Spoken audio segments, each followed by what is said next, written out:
ഒരു രാജ്യത്ത് ഒരു അനീതി നടന്നാൽ അവിടെ കലാപമുണ്ടായിരിക്കണം എന്ന് നമ്മൾ പറഞ്ഞു കേട്ടിട്ടുണ്ട്.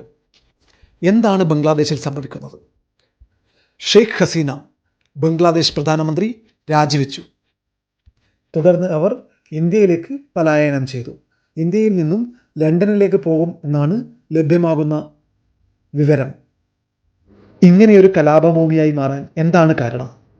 സാമ്പത്തിക പ്രതിസന്ധിയിൽ നട്ടം തിരിഞ്ഞ ബംഗ്ലാദേശിനെ അതിൽ നിന്നും മോചിപ്പിച്ച് വികസന പാതയിലേക്ക് നയിക്കുന്ന പ്രധാനമന്ത്രിയാണ് ഷെയ്ഖ് ഹസീന. 1971 നടന്ന ലിബറേഷൻ വാറിന് നേതൃത്വം നൽകിയ ഷെയ്ഖ് മുജീബുൾ റഹ്മാന്റെ മകളാണ് ഷെയ്ഖ് ഹസീന. ലിബറേഷൻ വാറിന് ശേഷം മുജീബുൾ റഹ്മാൻ രാജ്യത്ത് ഒരു പുതിയ നിയമം നടപ്പാക്കി.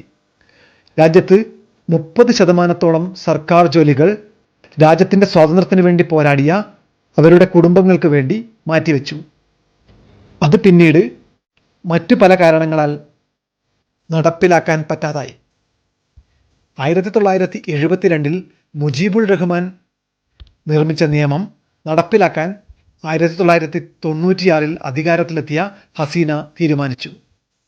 ഇതിനെതിരെ ചിലർ 2021 ഹൈക്കോടതിയെ സമീപിച്ചു. 2024 ഹൈക്കോടതി വിധി പ്രകാരം 30% സർക്കാർ ജോലികൾ ബംഗ്ലാദേശ് ലിബറേഷൻ്റെ ഭാഗമായി പ്രവർത്തിച്ചവർക്ക് നൽകണം എന്ന് വിധിച്ചു. എന്നാൽ അതിനിടയിലുണ്ടായ പ്രക്ഷോഭങ്ങൾ കണക്കിലെടുത്ത് ഷെയ്ഖ് ഹസീന സർക്കാർ ഈ നിയമം മരവിപ്പിക്കണം എന്ന് ആവശ്യപ്പെട്ട് കോടതിയെ സമീപിച്ചു. എന്നാൽ ഇതിനു മുന്നേ തന്നെ രാജ്യത്ത് കലാപം അതിരൂക്ഷമായി കഴിഞ്ഞിരുന്നു. ഈ സംവരണ വിരുദ്ധ പ്രക്ഷോഭത്തിൽ 300-ലധികം പേർ പ്രക്ഷോഭത്തിൻ്റെ ഭാഗമായി കൊല ചെയ്യപ്പെടുകയും 10,000-ലധികം പേർക്ക് പരിക്കേൽക്കുകയും ചെയ്തു. 2024 ജൂലൈ 5 പരിഷ്കാരം പ്രകാരം സർക്കാർ ജോലികൾക്ക് 56% സംവരണം ഏർപ്പെടുത്തി. അതായത് 10% സംവരണം സ്ത്രീകൾക്കും പിന്നോക്ക ജില്ലയിലെ ജനവിഭാഗങ്ങൾക്കും, 30% സംവരണം 1971 ലിബറേഷൻ വാറിൽ പങ്കെടുത്ത കുടുംബങ്ങൾക്ക് അവകാശപ്പെട്ടത്, 5% സംവരണം ന്യൂനപക്ഷങ്ങൾക്കും 1% സംവരണം വികലാംഗർക്കും എന്നിങ്ങനെയാണ് സംവരണ കണക്കുകൾ. കേവലം 44% മാത്രം മെറിറ്റിന് വേണ്ടി നീക്കിവെച്ച് 56% സംവരണത്തിൽ ഏർപ്പെടുത്തിയത് രാജ്യത്ത് ഉണ്ടായ വൻപിച്ച പ്രക്ഷോഭത്തിലേക്ക് നയിച്ചു. ഈ സംവരണം ഏർപ്പെടുത്തിയ ഹസീന സർക്കാർ ലിബറേഷൻ പോരാളികൾക്കല്ലാതെ, അതായത് രാജ്യത്തിൻ്റെ സ്വാതന്ത്ര്യ സമരത്തിന് വേണ്ടി പോരാടിയ തൻ്റെ പാർട്ടിക്കാരായ അവാമി പാർട്ടിക്കാർക്കല്ലാതെ ആർക്കാണ് ഈ രാജ്യത്ത് സംവരണം നൽകേണ്ടത്? റസാക്കികൾക്കാണോ? ആരാണ് റസാക്കികൾ? പാകിസ്ഥാനോടൊപ്പം ചേർന്ന് ബംഗ്ലാദേശിനെ ഒറ്റുകൊടുത്തു എന്ന് ആരോപിക്കപ്പെടുന്ന വിഭാഗമാണ് റസാക്കികൾ, അൽബാദർ, അൽഷാം എന്നീ വിഭാഗക്കാർ.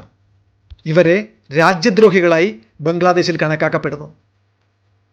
അതായത് 1947 ഇന്ത്യക്കും പാകിസ്ഥാനും സ്വാതന്ത്ര്യം ലഭിക്കുമ്പോൾ പാകിസ്ഥാൻ വെസ്റ്റ് പാകിസ്ഥാൻ എന്ന പേരിലും ഈസ്റ്റ് പാകിസ്ഥാൻ എന്ന പേരിലും പാകിസ്ഥാൻ്റെ ഭൂപ്രദേശം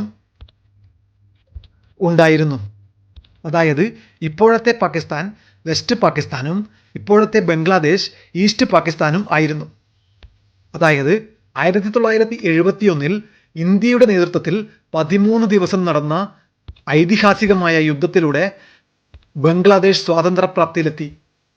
അതിനുവേണ്ടി അന്ന് നിർണായകമായ ചരടുവലികൾ നടത്തിയത് ഇന്ദിരാഗാന്ധി നേതൃത്വം കൊടുക്കുന്ന ഇന്ത്യൻ സർക്കാർ ആയിരുന്നു.